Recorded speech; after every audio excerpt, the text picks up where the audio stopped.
Shalom, this is Yair Davidi speaking to you from Jerusalem, the capital of Israel, speaking to you on behalf of Brit and Hebrew nations. A movement that finds the lost 10 tribes amongst Western peoples and proves their whereabouts and works with the spirit of this knowledge, and also does what it can towards the reconciliation of Judah, that is the present-day Jewish people, and Western nations. Today we're going to give a very short overview of the Book of Ezekiel. The Book of Ezekiel is one of the prophetic works. It's a work of the prophet Ezekiel, and it encompasses a lot of material. So we are not going to go right through the book. We're not going to give you an overall of all of the book. We're only going to concentrate on a few points to give in very short form a few points concerning lost 10 tribes that are to be found in this work of Ezekiel. Ezekiel saw the return of the 10 tribes. He saw it as an indispensable requirement for the deliverance of Israel and Judah. Israel and Judah, that is the 10 tribes, and Judah, the present-day Jews, need to reconcile each other, need to come together, and in the end times they will do that. It's what they will do. They will be reconciled. See Ezekiel chapter 37, especially verses 15 to 28. Also the stranger, the non-Israelite, who sojourns with us, who dwells with us, and identifies with us, he will have the same rights as the tribe within which he dwells. See Ezekiel 47, verse 22. He also has the same responsibilities. See Ezekiel 14, 7 to 8. In other words, the stranger who dwells with us, identifies with us, will become part of us, will be an equal with us. He will inherit with that tribe amongst whom he dwells, but also he has to act the same and identify with us. He has to be the same with us from his point of view, not only from ours. So that is an important point to remember. Also, God will once again accept Judah and all of Israel. See 16:6-2. And another point Ezekiel points out, or serves to emphasize, or serves to bring in, to highlight, as if to say, Ezekiel 23:22-3, and that is chapter 23, verses 2 to 3. He indicates that from the very beginning, the two sections of the children of Israel, that is Judah and Israel, or Judah and Ephraim. Sometimes the term Ephraim is a generic term for all of the 10 tribes, is interchanged with Israel. That both of them, that they were separate entities from the very beginning, even before they divided up into two different nations. They were, from the very beginning of their first existence, they were separate. There was a certain separateness between them, a certain distinction between them, and as if to say, in some sense, the division between the two sections of the Israelite nation was preordained and was pre-planned. It was meant to be that way. It was part of the divine purpose. Doesn't mean that everything was good about it. Doesn't mean that it should have been done in the way it was done. But somehow or other, something like that had to take place. It had to come about, and it did. There were 10 tribes who split away from the other two tribes. Originally 12 tribes, as you all know, 12 tribes of Israel, and after the death of King Solomon, King Rehoboam became the king of Judah. He would not be complacent towards the other tribes, towards his subjects. So 10 of the 12 tribes split apart. They set up their own kingdom of Israel in the north, whereas the southern kingdom of Judah had the tribes of Judah, Benjamin, and later most of Levi, and also minority elements from the other tribes amongst it. Whereas the majority of the Israelites were in the north, so amongst the 10-tribe kingdom of Israel. And this kingdom of Israel, which is also referred to in the Bible as Samaria, or as Ephraim, or as Joseph, depends, but these are different names for the same entity in effect. And this entity of the 10 tribes of Israel was conquered by the Assyrians. All of its inhabitants were taken away in their places of exile. They lost consciousness, they lost remembrance of their ancestry, of where they came from, of who they once were. But nevertheless, somehow or other, they managed to stay together. Historically, we may identify them, we may trace them to different areas. And eventually they all went to the west, and they are now to be found amongst Western peoples. That is the whole story. And they had their own history, their own destiny, their own roles to play out in the west, where they were in their places of exile. And in the end times they will come back and reunite with Judah. Judah is the descendants of the southern kingdom, inhabitants of the southern kingdom, of the tribes of Judah and Benjamin, most of Levi, and small representative minorities from all of the other tribes. In other words, and they were the ones who remained in the kingdom of Judah, and they are the ones from whom the present-day Jewish people are descended, and they retained consciousness of their ancestry and of their national identity. And they did this through keeping the Jewish religion. And Ezekiel discusses the reunification, and he also discusses aspects of Judah, aspects of Israel. And we have to remember that Ezekiel was living amongst the Jews, and he identified with the Jews, and he was Jewish, and he was also a prophet, and he is speaking from both of these perspectives, both the perspective of someone who is a religious Jew, a Bible observant Jew, and also someone who is a prophet prophesying for all of the tribes of Israel. And Ezekiel refers to the 3 stages of exile, or the 10 tribes that weren't taken away altogether by the Assyrians, are taken away in 3 different stages.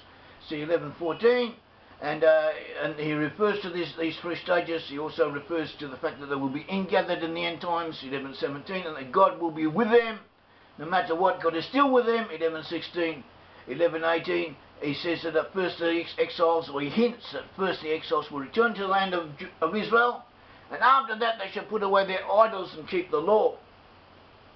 Ezekiel says that Judah has an obligation to help the lost 10 tribes return. The complete return of Judah himself, of the Jews themselves, is dependent upon the return of Samaria.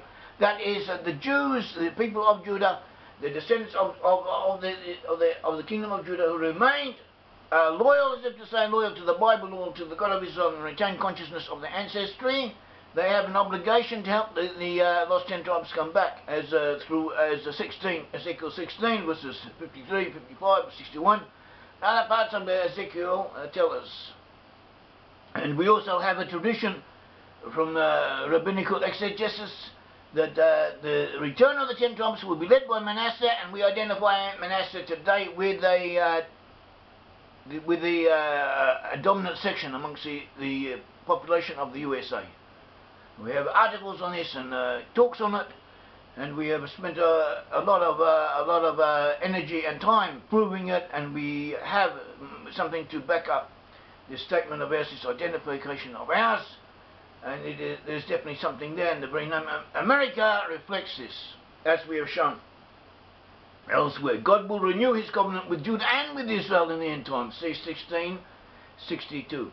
Ezekiel also describes the movement of Tyre to Tarshish in Spain. He describes the international mercantile connections of Tyre, the merchandise and the trade. That Tyre was a Phoenician city on the coast, as we see in Ezekiel chapter 27. And also in Ezekiel chapter 27 he recalls Dan, the tribe of Dan, working with the Greeks, Yavan, together as trading with Tyre with the Phoenicians, and also engaged in the production of metals, different metallurgical activities. And this was also important in the history of the lost 10 tribes, of how they came to be, as it were, what happened to them, where they moved to, and how they all eventually, by different stages and different pathways, all went to the west. Some of them went by land. Some of them crossed the land. They were taken away by the Assyrians into Assyria, into the back reaches of the Assyrian Empire, and also into the very center of the Assyrian Empire.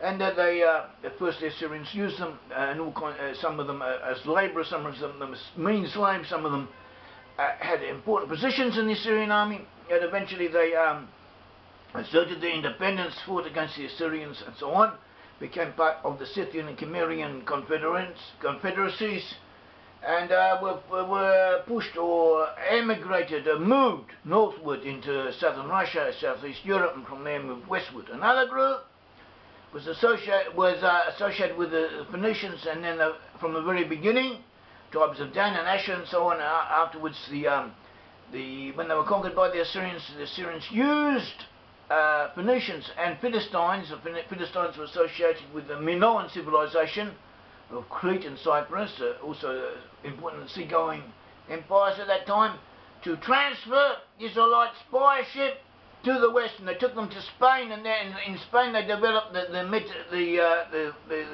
silver and the copper and the other metal resources that were very important, that then were available from Spain, which was very important to the Assyrian economy, and also they moved across to Britain and did the same there. And eventually from Spain, those who were in Spain moved out to the north to what is now France, and also across the seas into Britain and into Ireland and to Wales. Wales being part of Britain. And Ezekiel refers to the background, gives us some of the background of this, which supplements what we already also know from history. And that is, we see Ezekiel chapter 27. And Ezekiel chapter 37, Ezekiel speaks of dead bodies, resurrection of the dead, dead bodies being resurrected. And then he goes on in the continuation of the chapter, talking about the reunification of the lost 10 tribes with Judah, as if this is parallel. In the same way as God does miracles, in the future he will raise bodies from the dead, and he does miracles, and he intervenes in human affairs.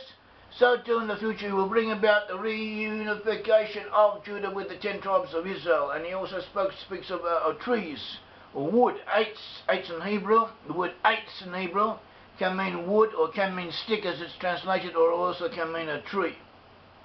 At all events, Ezekiel 37 is told to take one of these, to take an eighth, a piece of wood, as we assume he meant, to take an eighth and write upon it for Judah and for the children of Israel who are joined to him. That is for the Jews. And then he was told to take another stick and write upon it for Joseph the stick of Ephraim, and for all the house of Israel who were joined to them. And he was sent to join them together, and they were to be one. 37:17. The bystanders saw Ezekiel fulfill the symbolic actions that he was told to do, and asked them what their meaning was. He replied that Judah and Israel, that is, the lost 10 tribes, are destined to be one and to be gathered together into the land of Israel, and there to be reunited. And this is all described in Ezekiel 37. And they will become one kingdom, and one king shall rule over them. 37:22. This king will be either descendant of David or King David himself, who will be resurrected. We don't know the exact explanation of these verses, but Ezekiel could be understood as saying that King David himself will be the leader. At all events, there will be a leader, and he will be of the family of David or David himself, and he will rule over the Israelite nation. Also, the Israelites will keep the law in the end times, says Ezekiel 37:24. God will dwell amongst them, and the tabernacle temple will be rebuilt. The third temple shall be rebuilt. This is C 37:27-28. And we learn from this that the two entities, Judah and Joseph, that they will remain separate from each other until the end times. And there are other points that we could bring out and that should be noticed. One of the things is that commentators say that the reunification, the initial reunification, has to take place, or should take place, through our initiative. We are told to take the sticks or put one on the other. Ezekiel was commanded to take 2 sticks. As it says in Ezekiel 37, the word of the Lord came to me, saying, for you, son of man, take a stick for yourself and write upon it, for Judah and the children of Israel, his companions. Then take another stick and write upon it, for Joseph the stick of Ephraim, and for all the house of Israel, his companions. Then join them one to another for yourself into one stick, and they shall become one in your hand. In your hand. See that? Ezekiel 37, they shall become one in your hand. Then it continues, when the children of your people speak to you, saying, will you not show us what you mean by these? Say to them, thus says the Lord God, surely I will take the stick of Joseph, which is in the hand of Ephraim. I shall take the stick of Joseph, which is in the hand of Ephraim, and the tribes of Israel, his companions. In other words, the 10 tribes are led by Joseph. Joseph is the leading dominant tribe amongst the 10 tribes. You take the stick of Joseph and all of Israel, his companions, and you will join them with the stick of Judah. You take the stick of Judah and his companions, because Judah also has other tribes amongst him, but Judah is dominant, and make them one stick, and they shall be one in my hand. In my hand. In chapter 8, verse 18, chapter 37, verse 18. And the sticks on which you write will be one in your hand before their eyes. So see this, we have this in the beginning. Ezekiel is commanded to take the 2 sticks and join them together, and they become one in your hand. In other words, in the hand of Ezekiel. And then when he is asked to explain what he means by this, he goes back, repeats what he says, but then he changes it. He says, and they shall be one in my hand. In other words, in my hand, in the hand of God. Now the commentators such as Kordator, the voice of the turtle dove, Vilna Gaon, and other commentators pointed out, at the beginning we have to take the initiative. We take the initiative through human agency. We take the first steps. And we initiate the reunification, and then God, as if to say, takes over through miracles and helps us, and He, God Himself, will complete the reunification in His hand. But first, the process must begin from us. We have to take the initiative. We have to start it off. We have to begin the whole process, the whole pathway of reunification must begin from us, and we have to take the initial steps, and that is what our organisation, Britain Hebrew Nations, is trying to do. We are trying to prove who the lost 10 tribes are, to spread knowledge of this identification of their ancestry, to impress upon the peoples concerned where they came from, and also to encourage Judah to take an interest in this and to take steps towards a reunification of the two parties, joining together of hearts and minds, as if to say, as the initial process,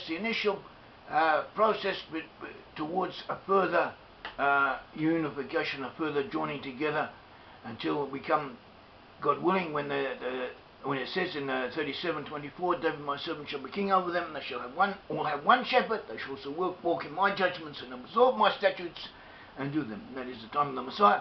That is the time beyond there. I don't know when it will come. It may come quickly, it might take a long time. Doesn't matter. We do what we have to do, and when the time comes, the whole process will be completed by the Almighty God of Israel. And they shall no longer be divided into two kingdoms anymore. In the end times they shall be one king, one kingdom, and David my servant shall be king over them, according to the Bible. This is what we have to work for, this is what we believe in, and this is what should be our agenda to bring forward this whole process. This is what must be done. And the temple will be rebuilt, God willing. The land of great Israel, from the north to the Euphrates, from the Nile River in Egypt to the Euphrates, right up there in the north and into the east, all of that and beyond it, also beyond it, will be divided amongst the 12 tribes of Israel, as Ezekiel says in chapter 47. And all of this land of greater Israel, this great expanse of territory, will be changed, it will be healed, it will be ecologically replenished, ecologically rehabilitated. We shall also do something in that regard, and God will bless our efforts in this direction. And this area shall be divided amongst the 12 tribes of Israel, everyone according to his ancestry, his tribal ancestry, and those who are not descended from Israel will receive a portion according to the tribe they dwell amongst, as it says in Ezekiel 47:22. May God bless all of you. Thank you.